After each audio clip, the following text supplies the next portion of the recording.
Good afternoon, everybody. Welcome to another edition of ISALOS webinars.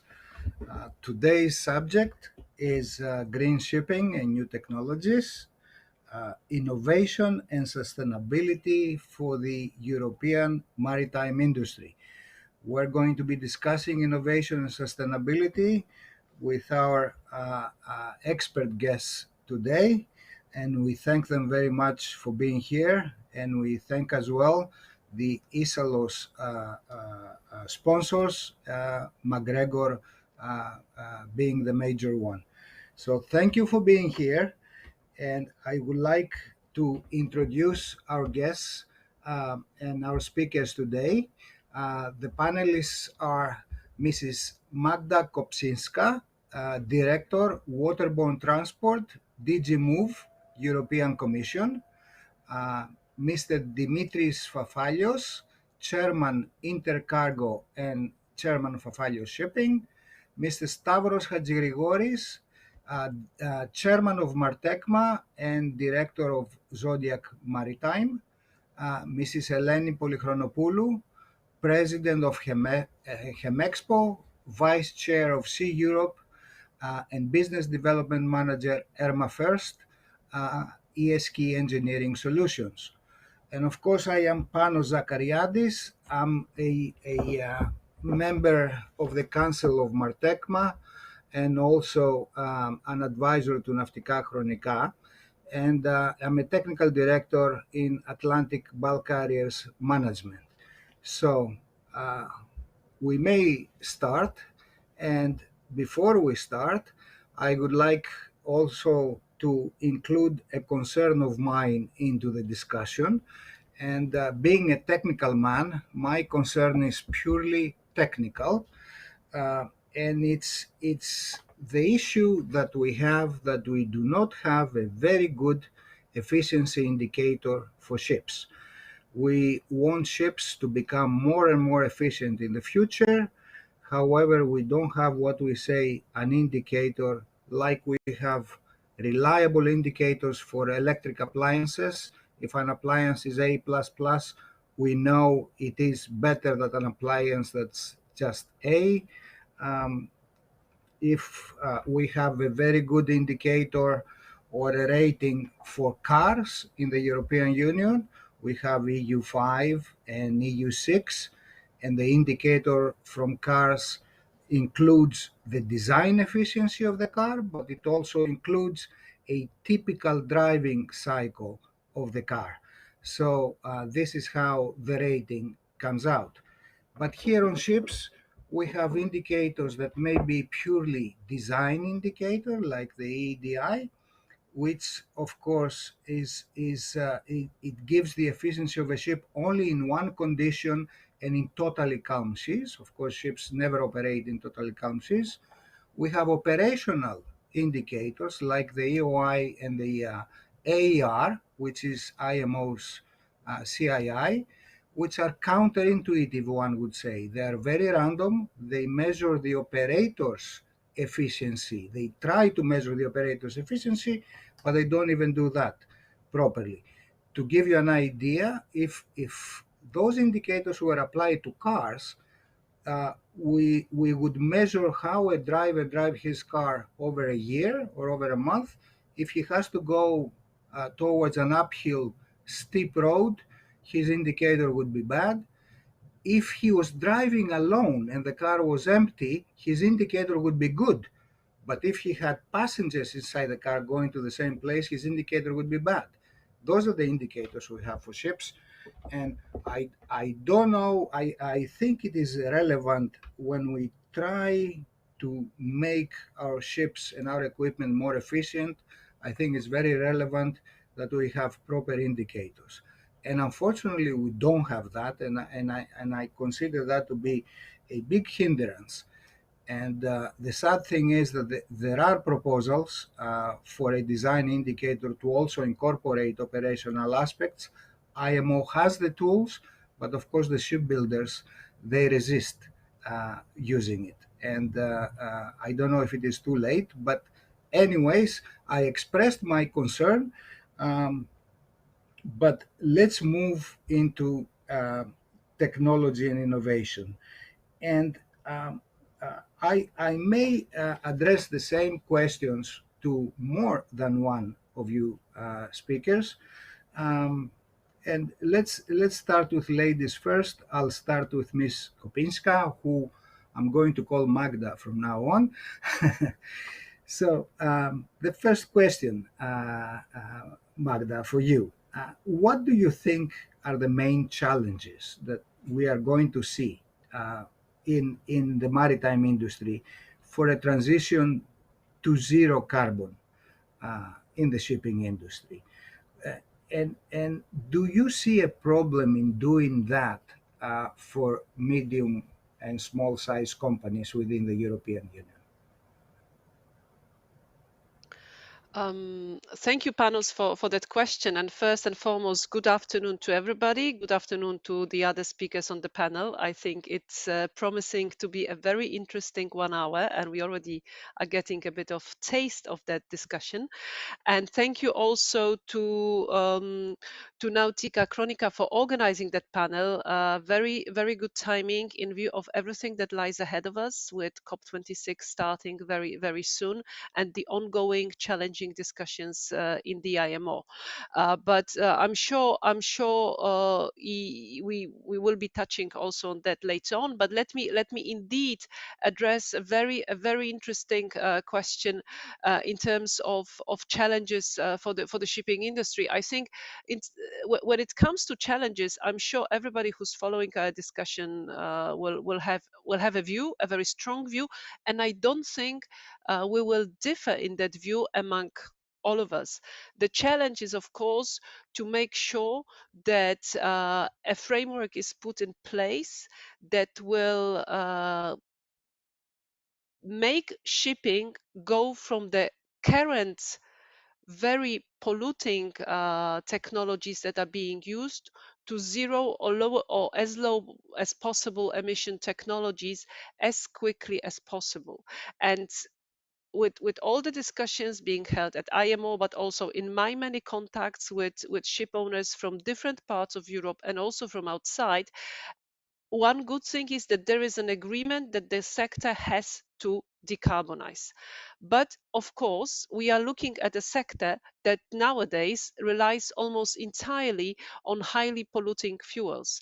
So this main challenge calls for developing an entirely new fuel environment in which renewable and low carbon fuels are being produced, distributed, and actually used by maritime operators. And those three parts are things that have to happen in parallel, because going only for production, only for distribution, or only for imposing the requirement for low carbon fuels to be used will not do the trick.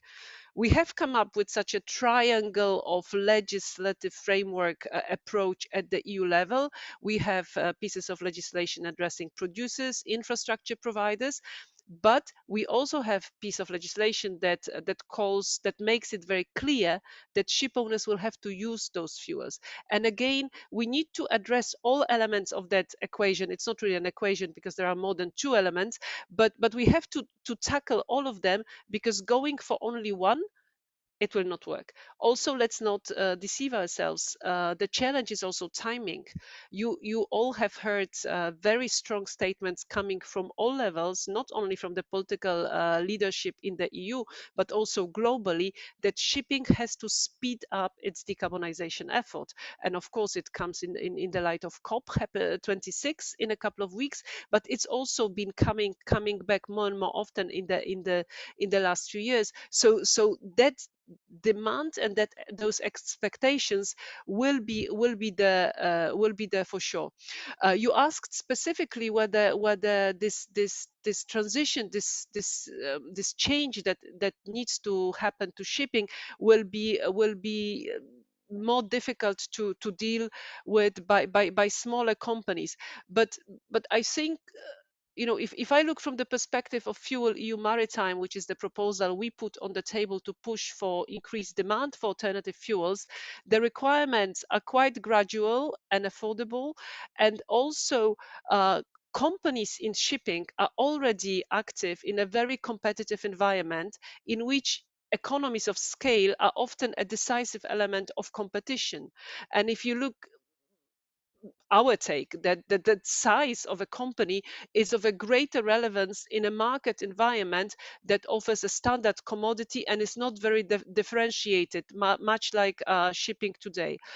The technological transition that is happening already, actually, and I think that's a very important point to have at the back of our heads. This technological transition will actually be happening very much more diversified approaches, scope for different approaches to different needs and business models. And I do believe that small operators will actually be often positioned better to adapt to this changing environment. I'm sorry I have spoken for such a long time, but this was actually a very robust question that you put to me. Thank you very much, and I give the floor back to you. Thank you very much. Thank you very much. Indeed, it is a long question, but it goes to the heart of the subject we're discussing right now. So I think it's wholly appropriate. And the same question I would like to ask. I'm sorry from Eleni that I don't give the floor to the second lady right immediately. I would like very much to ask from Mr. Fafalios' opinion on and what you have to say to us on that same question. What are the main challenges for the transmission for the transition to zero carbon for shipping, and whether you see any problems for small and medium-sized companies in that process? Thank you, Panos, and good afternoon to everybody. Good afternoon to the speakers, and many thanks to Isalos, Naftika, Chronika, and McGregor. I'm glad that Magda made the introduction, because I think that she outlined quite a few initiatives which are being carried out. I have to actually politely, slightly disagree that shipping is an efficient industry, and considering the work it does, the pollution it produces has been reducing over time, and in fact it reduces in step functions as new technologies come along. We are an incredibly efficient industry, but, and here is where I do agree with Magda, is that we have to decarbonize. And we have to decarbonize as long as we can find vessels from the shipyards, engines from the engine makers, and equipment from the equipment suppliers. The path to decarbonization has basically three routes. One of them is vessel and machinery and efficiency. The second one is the alternative fuels, where things are not so clear at the moment and not so available at the moment. And the third case, what that Panos talked about, is the operational efficiency, which in the sector which predominates in Greek shipping, the tramp bulk sector, here the operation of the vessel is dictated mainly by the time charter. The main operational decisions are made, and we have to take this into account when we're looking at IMO regulations, when we're looking at the Fit for 55 package, and when we are looking for good, clear, safe regulations. Going now to the actual technology side, the technology side is vital. The technology side has to be backed up by a robust R&D program. And we have to refer to the very recent announcements by our Prime Minister, Mr. Mitsotakis, that's making a big effort to strengthen R&D within Europe, within Greece, and hopefully for the benefit of European companies and shipyards. So this R&D issue is really important, and I think it will provide a backbone for the technology companies in Europe to go forward. A very short comment on the small and medium companies. I have direct experience of that. The regulations must be clear and unambiguous. We have more and more cases, whether it's within the, whether it's, for instance, that we have two types of data collection systems. We have the IMO DCS and we have the EU MRV. And now we have a possibility of another MRV under the fuel EU Maritime. Small companies need clear, unambiguous regulations, and they want actually their people to be concentrating on the safety, the operation, and the efficiency of vessels, and not on wasting a lot of time on unnecessary bureaucracy for regulations. So I think that the SME issue is important in the application of the regulations. Another example, and I think that Panos and Stavros will know this, is if you are a small company and you go to a shipyard and you want the latest technology that you know will save fuel, the shipyard, when you're building a series vessel, will normally say, you can, I know that this technology is available, I don't want to apply it because it will affect my series production. Whereas if you are a large company with a 12 or 15 ship order or a 6 ship order, you can achieve different levels of technology. So I think that the regulations in a certain way have to try to address this for the SMEs, for the small and medium enterprises, so that they have the access to the same technology and equipment and machinery as for the larger companies. I will stop here because I'm very mindful of the time. Pano, thank you. Thank you. Thank you very much. Thank you very much, Dimitri. Stavro, let's take it from your side. It's a pertinent question. What are the challenges that you see for going zero carbon in the European shipping industry? And what do you think? You have been probably most of your career with big companies, but you are also chairman of MARTECMA, where members are mostly small companies. So you know the problems from both sides. So what are your comments on this? Let me say a few words about your first question. First of all, the problem is technology. I will go very fast. I think one of the major issues with technology and R&D is that we are investigating 4 or 5 or 6 different technologies, and this has not been the tradition in shipping. I think we should try to focus on maybe 1 or 2 or maximum 3 technologies instead of playing with everything. Playing with everything will create delays. And of course, it will not be easy to create. Now we say we don't have an LNG infrastructure available, and we believe that tomorrow we will have ammonia, LNG, methanol, biofuels, and LPG, and whatever infrastructures. I think this is a big burden. Talking about the issue for the small companies, in my view, apart from what Mr. Fafalios already mentioned, which is the administration issue, the big issue is how the cost of new ships will develop.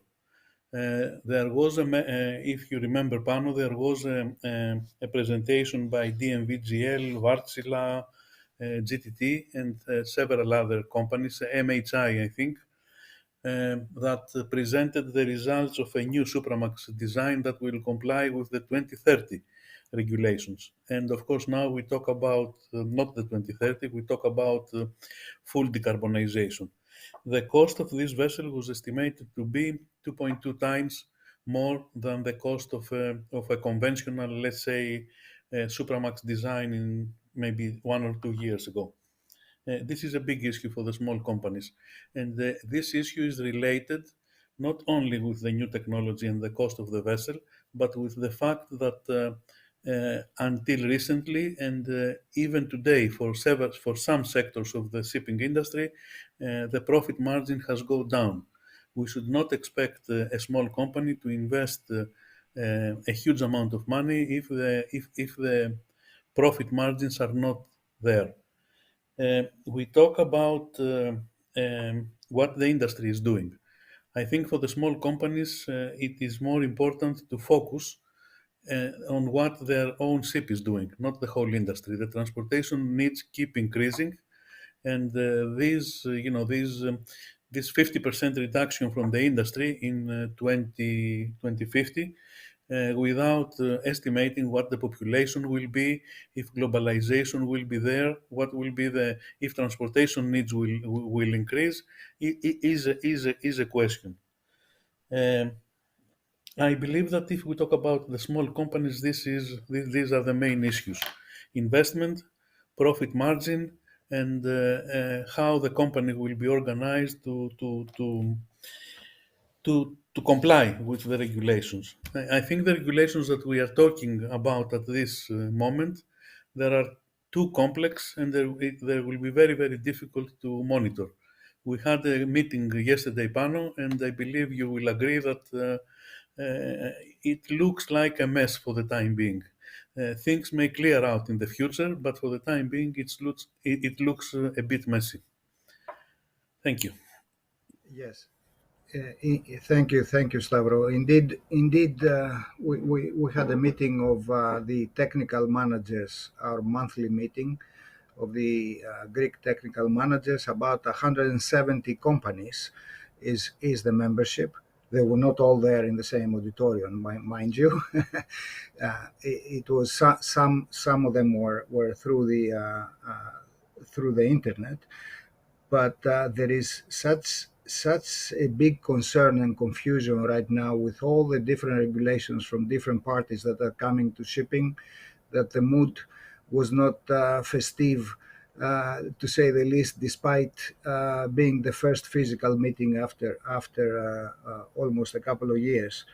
And from my side, if I had to give my opinion on what I think about the problem that small and medium-sized companies face, is I see that it's going to be very difficult for them, for example, with ETS, EU ETS coming, and perhaps other MBMs also coming from the side of IMO.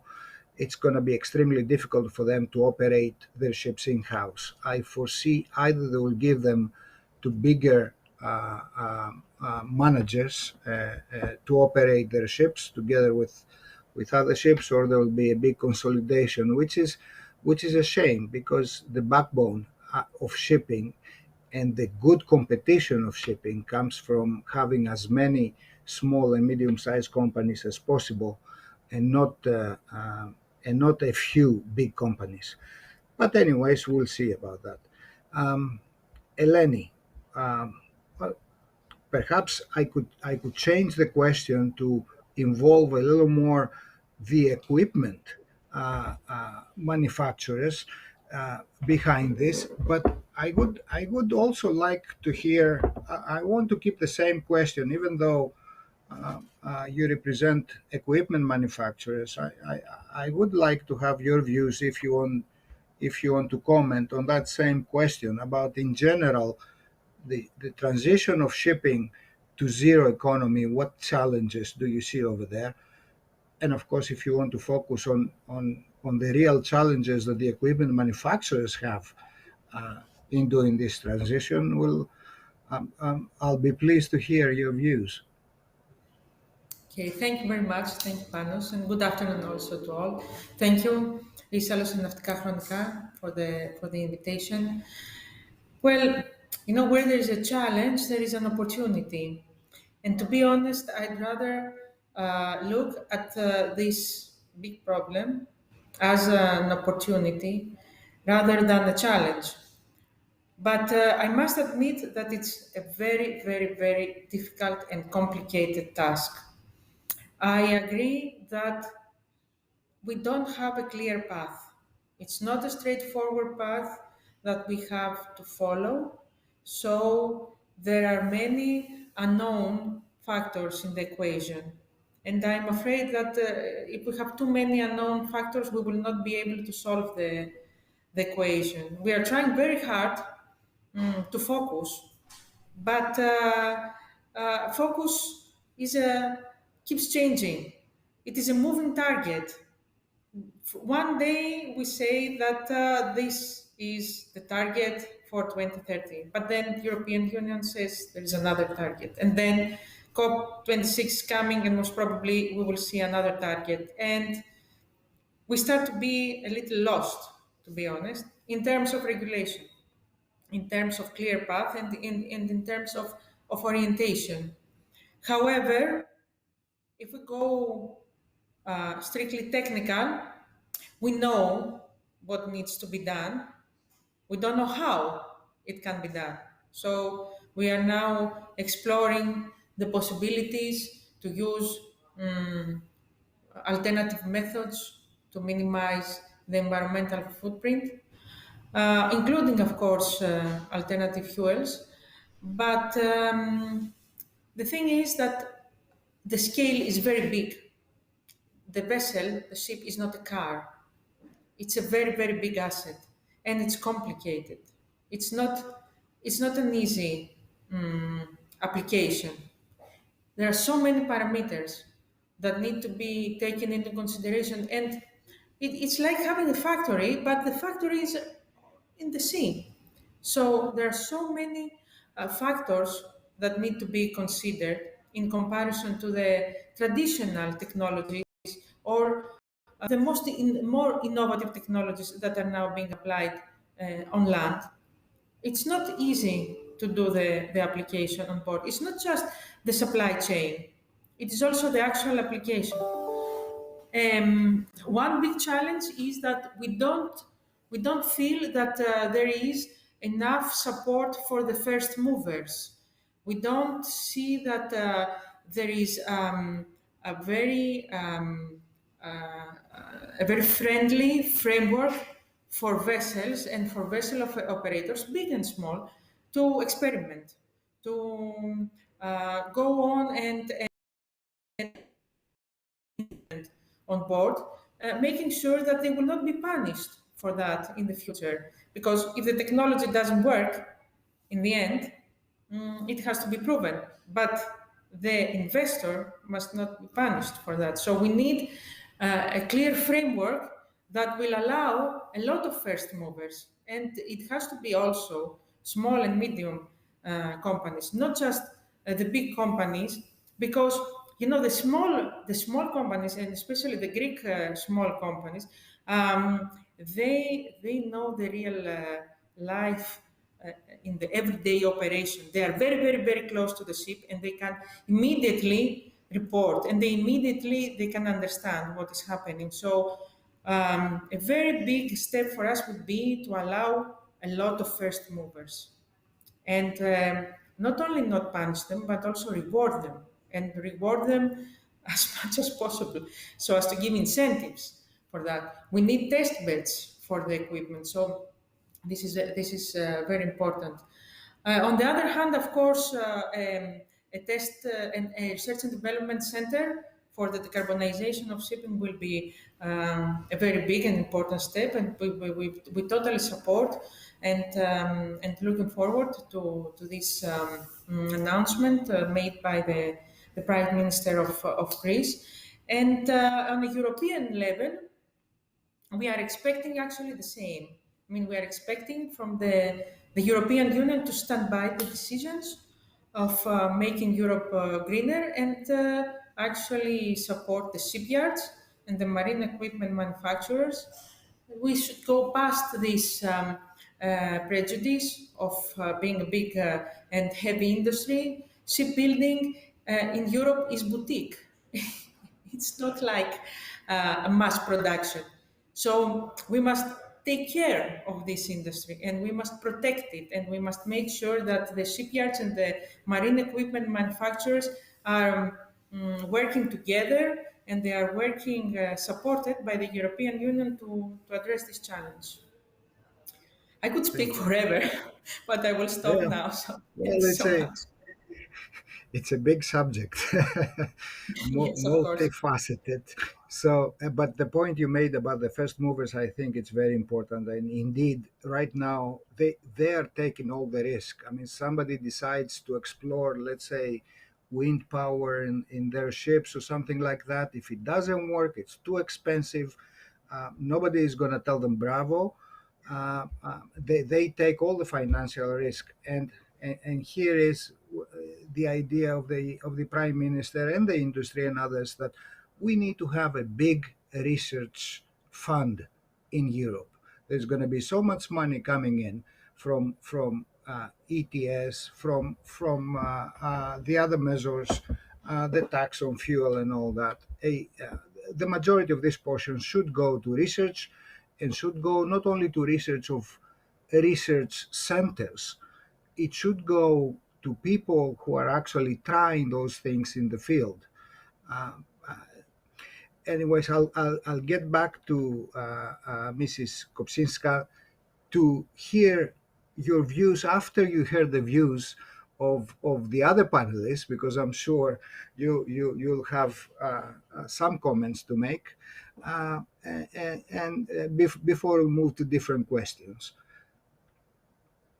Thank you so much. Now I'm really worried, because I can easily talk for the remaining 25 minutes of this call, because I took notes of the comments, and can I just say here, it definitely merits a separate discussion, maybe not necessarily in a live debate, but you've all made really comments that require a lot of comments from my side. But okay, I will speak maybe in the order that you are commenting. It's a bit easier, trying not to repeat myself too much.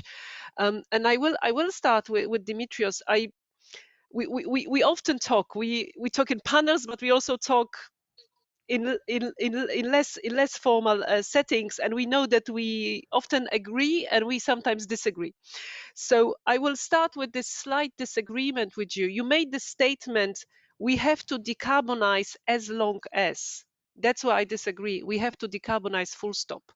And again, I know that you agree with, and that everybody in this panel agrees with that.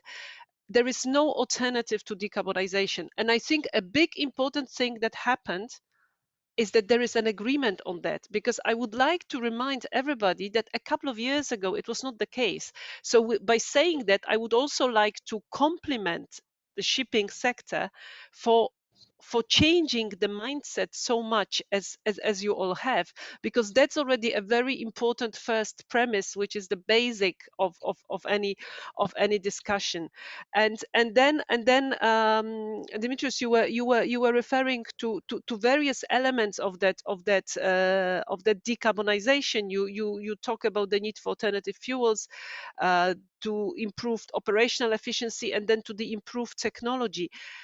I actually think that if we look both at what's happening at the EU level and the discussions that are happening at the IMO level, bits and pieces of those three elements are falling into place. But we all agreed, let's not deceive ourselves. It is not something that will happen overnight. If it could have happened overnight, it would have already happened. I mean, everybody would jump at it, and ship owners don't want to be non-decarbonized out of whatever their faith. It's a complicated sector to decarbonize, and that has always been recognized by everybody.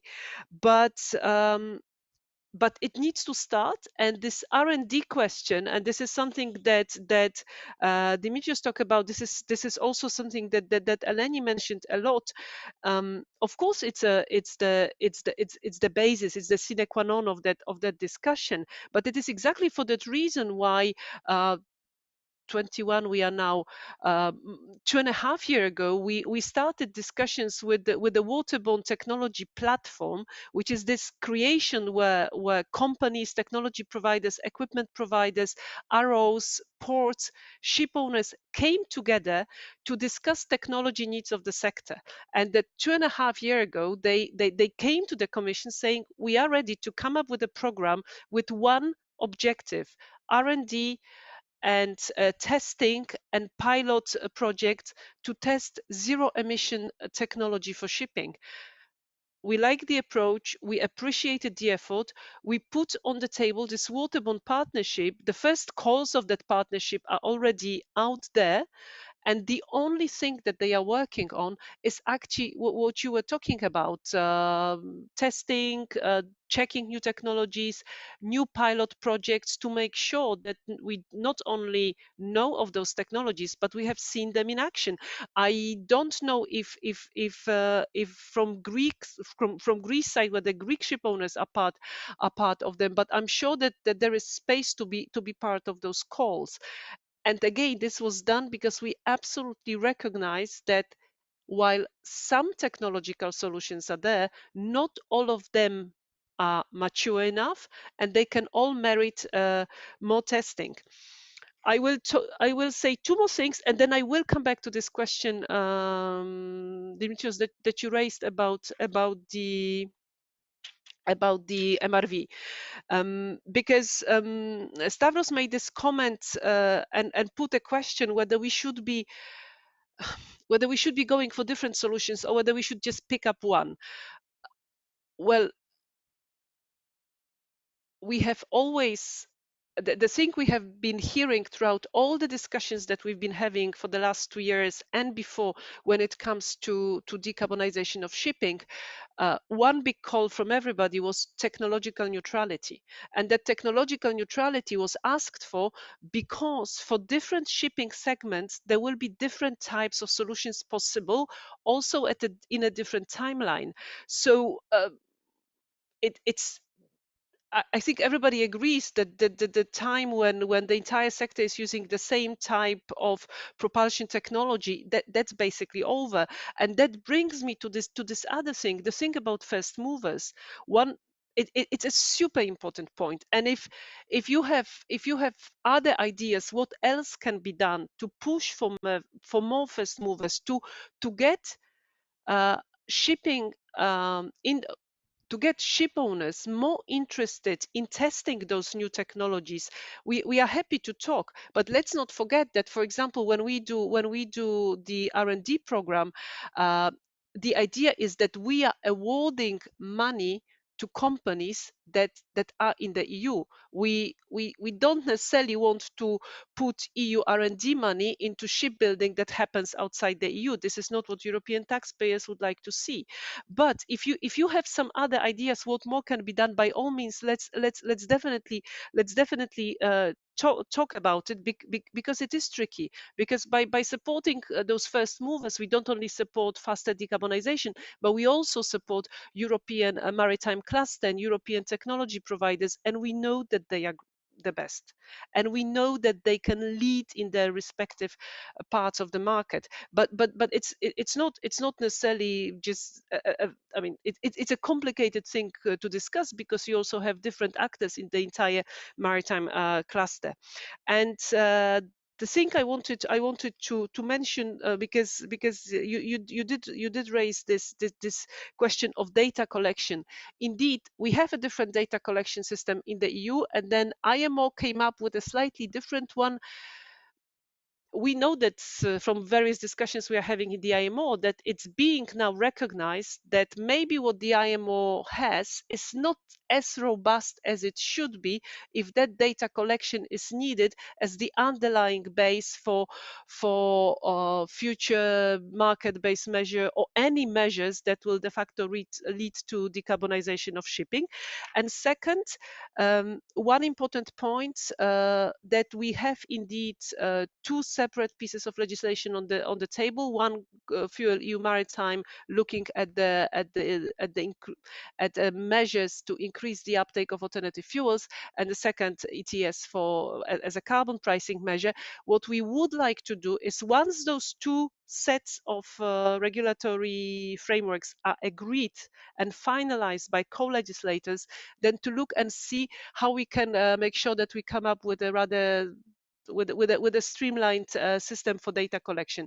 And I'm terribly sorry, but I warned you that I will be speaking for a long time because I forgot one very important thing about early movers.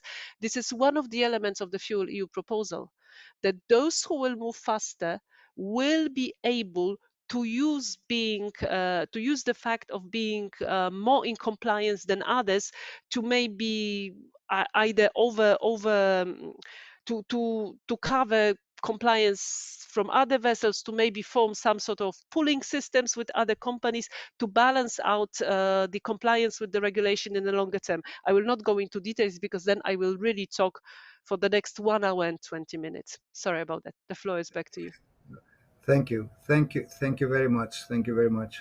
And I'll pass the floor to Mr. Dimitri now for continuation of perhaps your comments on that issue, and also a question in there. If you think there is ways or room within this decarbonization move for shipping for some shipping companies to profit from this move, do you see any such opportunity? Magda, indeed, very interesting. Actually, I'm sure that Panos and Stavros and I would love the email and the telephone number of this EU agency which aids with technology programs in the first movers, because we are actually incredibly keen on moving forward the technologies, but unfortunately, it's not very transparent. We don't know about this program, and going back to what Eleni says, we have lots of ideas for even in a small fleet to apply new technologies, but the fear and the financial burden of being the first movers are at the moment crippling us, because we might want to, for instance, look at, for instance, let's just say solar technology for vessels. We know that one Norwegian company, a very large Norwegian company, has already looked at that. But at this moment in time, for a small company, it's quite a daunting task. I'm just using that as an example. So I think we would like a little bit more transparency, Magda, on this. We'd like to know where we can apply either at EU or at national level, because we are incredibly keen in applying technology. And I think that's what Eleni said. The small companies do have this incredible structure where they are very close to their seafarers, their vessels, and the day-to-day operation of this technology. And I think that we must do everything we can to preserve the SME nature of shipping, and especially bulk shipping. One small comment is that for many regulators, and I'm not pointing any specific fingers, we have a very big difficulty in defining what shipping is. There is a very, very different model to the liner or container or the cruise or the ferry or the ro-ro model to the typical tramp bulk model. It's very, very different, and it changes the way that things happen in these industries. And this, I think, must be clearly understood by the regulators. Some regulators understand this clearly. Others, unfortunately, want to group us all under the umbrella term of shipping, which is not correct. So I don't want to take up a lot of time. A lot of positives have been said. I would like to extend my positive scheme. I wish that Europe and Europe's equipment makers will benefit from this. We have long been a support of these equipment makers. We have to realize that most vessels in this world, and Eleni said this, are built in the Far East. And how can we get European equipment fitted to the vessels in the Far East. And this is not just for the companies, it's for the EU and for the individual European nations to back up their equipment makers with many assistance programs, etc., in order to get European technology and equipment available truly worldwide. I have to say that there's some very good equipment being made in Europe, and I have to also say that the backup for the equipment made in Europe is generally very good, and we appreciate that. How can we aid the equipment manufacturers for a much wider rollout where the ships are built? It's no use to say that we've supplied 2 oily water separators to I don't know, a shipyard in Germany. We need to supply 200 of them to a shipyard in the Far East. So this is my small comments, and thank you, Pano, and thank you, Magda. Thank you. You will be glad to note that the organizer had advised me that there is so much interest that he's willing to extend our discussion for 15 minutes or so. So we'll be able to have our comments. Yes, Magda. You will say I was thinking that you will say that there is so much interest that we will now make it into the regular Friday afternoon series for the next 3 months. That would be interesting. Yes. Okay. Let me pass the floor again to Stavros. I have a couple of questions from the audience, by the way, but as expected, they're all directed to Magda. So I'll have Stavros and Eleni take the floor first, and then we'll go with the audience questions. Stavros, any further thoughts and points you want to raise? The point that I want to raise, replying in a way to what Magda just said and what Mr. Fafalios said, shipping is not a plain field. Batteries may be good for fjord transportation, inside fjord transportations for Norway, but they are not good for ocean-going shipping, and especially the large ships. And you have to remember that the big polluters are the large ships. So we need solutions for ocean-going ships and not for short-sea transportation. Short-sea transportation can have very different solutions from what ocean-going shipping will have. I have recently heard for a project for inland navigation in Europe, where they will use stations like the petrol stations, and they will exchange the batteries every 100 miles or 150 miles within 10 minutes. This can be applied to inland transportation, cannot be applied to ocean-going shipping. And my problem, as I mentioned before, is not only the development of the technology, it is also the development of the infrastructure. We started talking about LNG as environmentally friendly fuel. Some people, of course, they have their reservations about LNG, but the LNG infrastructure is still developing.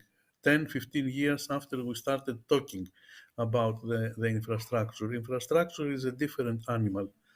Talking about what can be done with the European, say, shipbuilding and ship equipment industry, when I started working back in 1981, European shipyards were subsidized by 27%. I understand subsidies are altogether a different issue, but I believe if we talk about new technology, if we talk about saving the planet, subsidies may have to return. How? I'm not an expert on this. Thank you, Pan. Thank you, Stavros. Thank you. And I just wanted to make a quick comment before about first movers.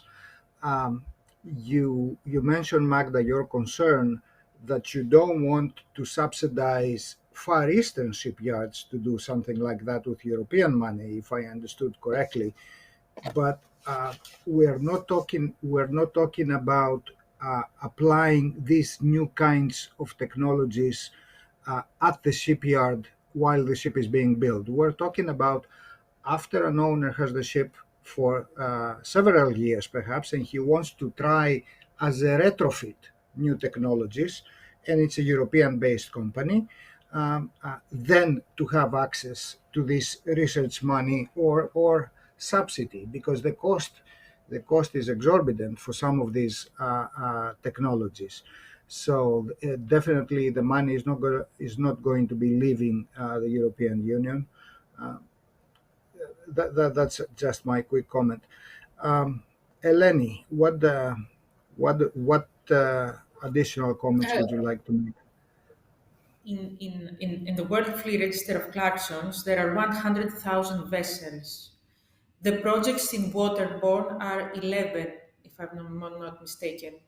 We need 200, 300 projects to make sure that we have a technology that has been tested. We need much, much more. Now, we need the technology to be tested on the existing European-owned and managed vessels. And we need that.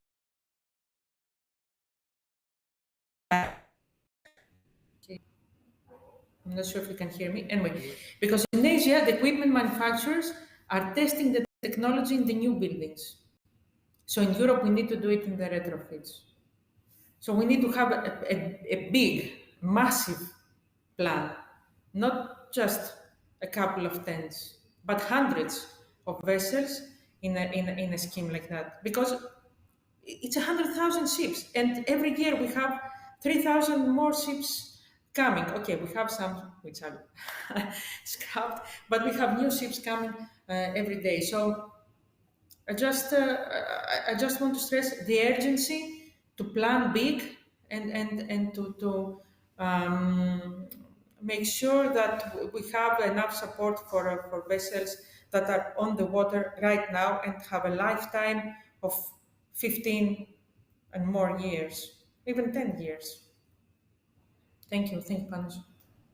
Thank you, Eleni. Let me now read a question from the audience. Does the EU appreciate shipping, especially bulk carriers, shipping trade globally to poorly infrastructured ports where green fuels may not be available? Are EU regulations prepared to jeopardize low-cost global trade? I guess the message is clear here that according to the person who's asking the question, global trade is very low cost now, and it might be jeopardized with costly new regulations. And what about having this availability of better fuels worldwide? Does the EU appreciate that they may not be available worldwide? I don't know. Magda? Okay, thank you. Thank God this is extended for 15 minutes. Can I three, I hope, small comments back to what we just heard. But first of all, a general comment. I'm really happy with the conversation we are having here, because this conversation is somewhat different from conversations that I would have had in the past. We are not talking if, we are talking how. And that's already a big difference. And I also really appreciate all those messages confirming the fact that what we are looking at is also how to have a system in place that will allow for all that money to be spent in Europe. And again, starting with Δημήτριος, I'm not a technology specialist, but you said what we are hearing, that not only a big part of new build vessels can be European equipment, or equipment coming and provided by European companies, and this is very often equipment of choice because of the high quality that they provide, not only at the beginning but also, as you were saying, for the backup and for everything else.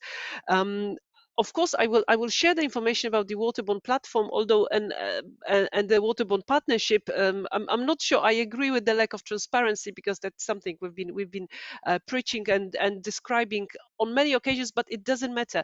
We'll get you the information. We'll also get you the information about the Innovation Fund, which is funded from money coming from emission trading scheme as it exists now.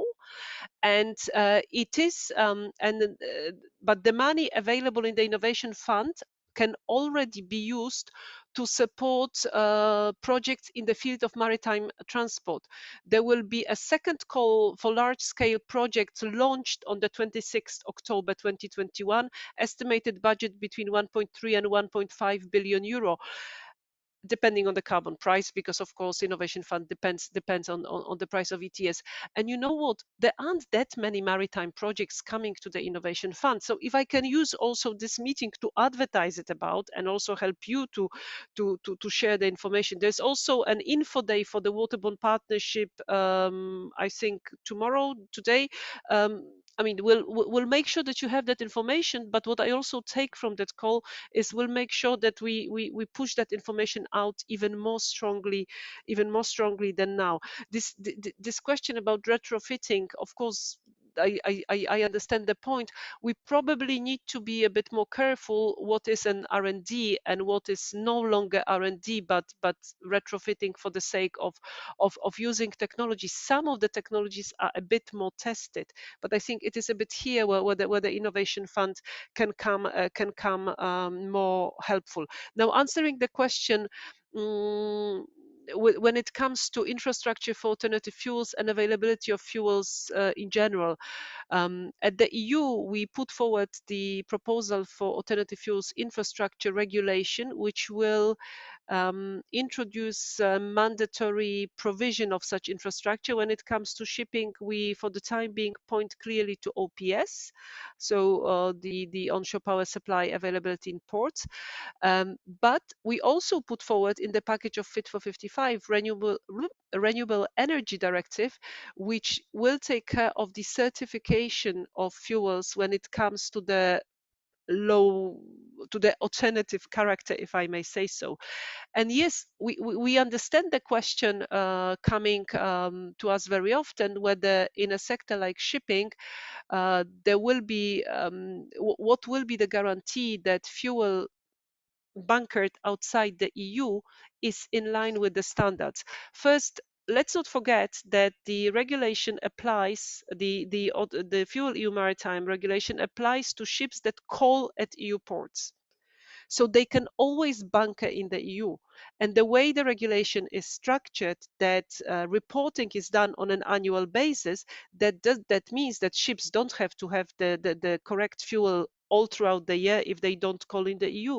But every time when they will be calling at the EU, the fuels which will be available in the EU will be 100% in line with the requirements. And we will also be working with colleagues responsible for renewable energy directive, how to make sure that there can be systems to offer more guarantee when it comes to fuels bunkered outside. Again, one of those elements that is not always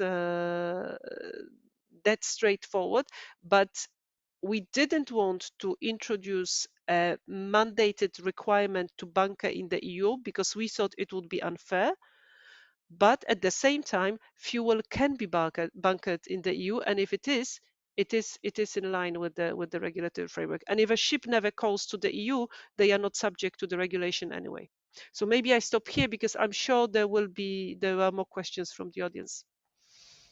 Yeah, thank you. We got some questions that perhaps one I can address to Stavros. Stavro, what advice from the audience? What advice would you give to young students in merchant navy that will work on the ships of the future?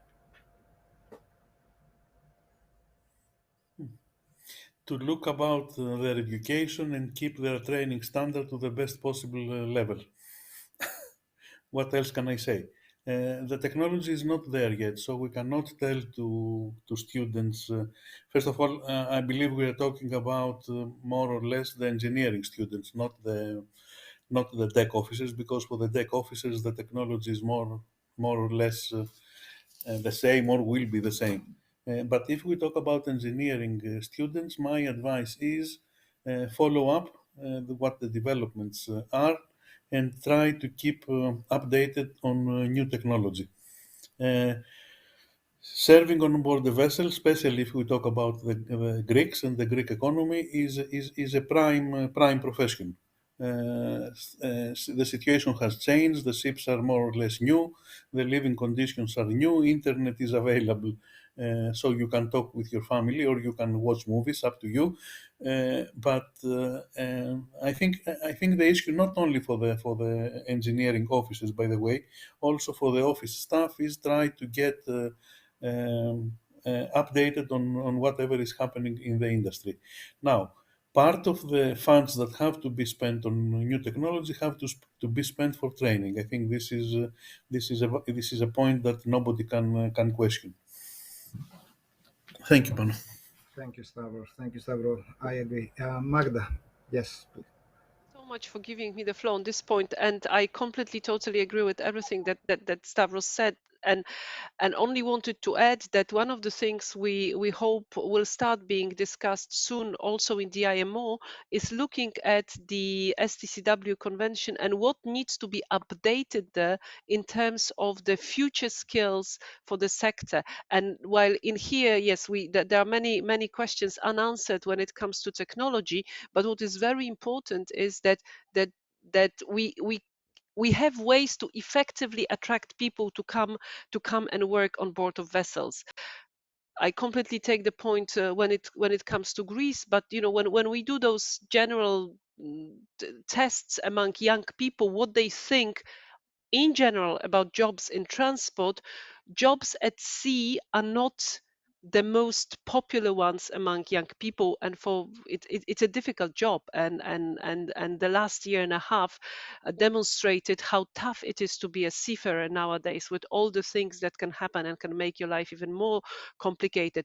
So we would like to make sure that the training requirements are such that even just going for the training is also an attractive possibility, and that the job prospects will be such that you can go at sea, but you can work on land, and then maybe you can come back at sea, and that this profession is as future proof and as future oriented as shipping is becoming. Thank you. Thank you very much. I have a question that I'm going to direct to Mr. Fafalios, and then we'll move to our concluding comments, perhaps. I have a question here.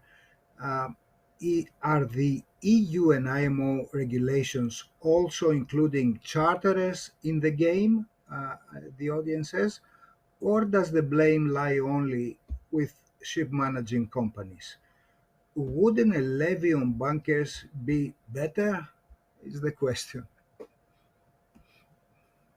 Panos, and thank you to the gentleman or lady who posed the question. Indeed, one of the strange, let's say, I would call it an anomaly in the decarbonization regulation, is that the ship owner is primarily being regulated, and this goes back to my sort of general observation of how do the regulators view shipping. And shipping is very, very different amongst the sectors. The only, let's say, positive ray of light is that in the Fit for 55 package, there is a mention of the commercial operator. And I think that's a very positive development. Because if the owner is coming in on a voyage charter, then he is the commercial operator. But if he's coming in under a time charter, then the time charter is the commercial operator. So I think it's a very relevant question. Should the owner be regulated in the first place? In my honest opinion, no, because we can draw parallels in the trucking industry. We can draw parallels in other industries where the equivalent of the ship owner is not being regulated. But as Pano said earlier, this week would probably have an entire seminar just on this point, which is both practical and philosophical. Thank you. Thank you very much. Let's try to have our concluding remarks now, and I'm gonna start with the ladies again. First, Eleni, you want to give us any concluding thoughts from your side? Well, I will finish as I started. Although it is a big challenge, it is a great opportunity. It is a great opportunity for the industry, for the shipyards, for the marine equipment manufacturers, but also for shipping. New competition arises, so new market rules, new ships, new ideas. I'm pretty sure that the next generation will not see shipping as it is right now. They will see something very different, and we are very much looking forward to it. But we are very, very ready to work so much so as to be able to accomplish it. Thank you. Thank you, Eleni. Stavro?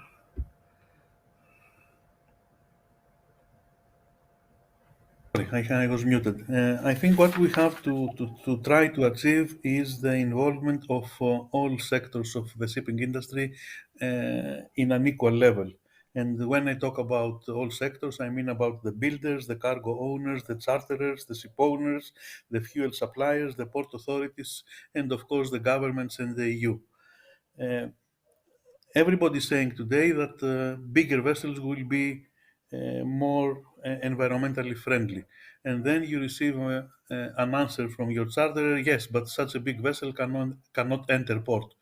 Ports should be adapted to what the new environmental legislation will require.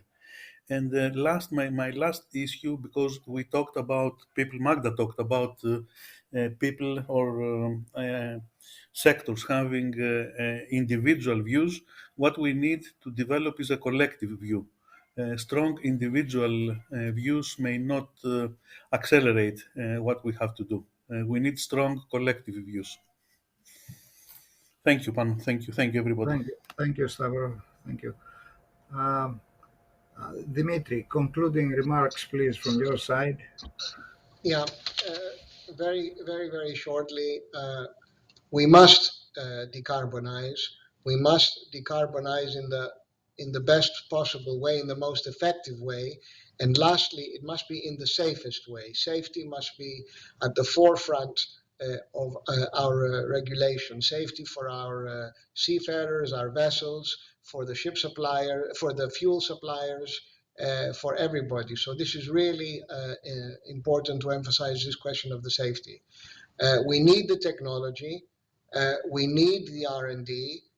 We need to create real jobs within the European technology and machinery sector, but we need to do it practically and not just play lip service to it. We need to provide financing for European technological projects, and I have to say, even for retrofits, please. I am completely for retrofitting good and efficient equipment where there are going to be benefits for all involved. And finally, in the medium and the long term, in order to get to our goal, and yes, our goal will be net zero by 2050, we will need an MBM to try to find a difference between the alternative fuel price and the existing fuel price. Thank you very much. Thank you. Magda, you opened this and you're going to close this ISALOS webinar. Within your concluding thoughts, let me interject also a question from a member, which has to do whether the EU has considered that with all these expensive regulations to import and export goods from the European Union, whether the cost to the European consumer will be exorbitant compared to the rest of the world. That's just on the side, whether this has been considered. Okay, thank you so much, Panos. I think we have like 3 minutes on the looking. I mean, the question is something we did analyze, and we did analyze what will be the price, the impact on the price of various products and commodities transported. And of course, it all depends on the exact type of trade we are talking, on the exact type of goods, because depending on the goods, there can be an increase in price, but for loads of that it will be noticeable. But I think what's more important is the question that the decarbonizing solutions will be picked up and introduced at the global level, because what's important is something that I don't think we mentioned even once today, because it's so important that we all agree, and there's no point in discussing it, this question of level playing field, and this question of competition between different segments of shipping worldwide. While of course for the ships calling at EU ports and being covered by EU regulations, they will all be treated in the same way, which is behind the thinking that we had for the scope of the proposals. But I'll park that question, because I think that's another one that would merit another series of our weekly meetings in this group.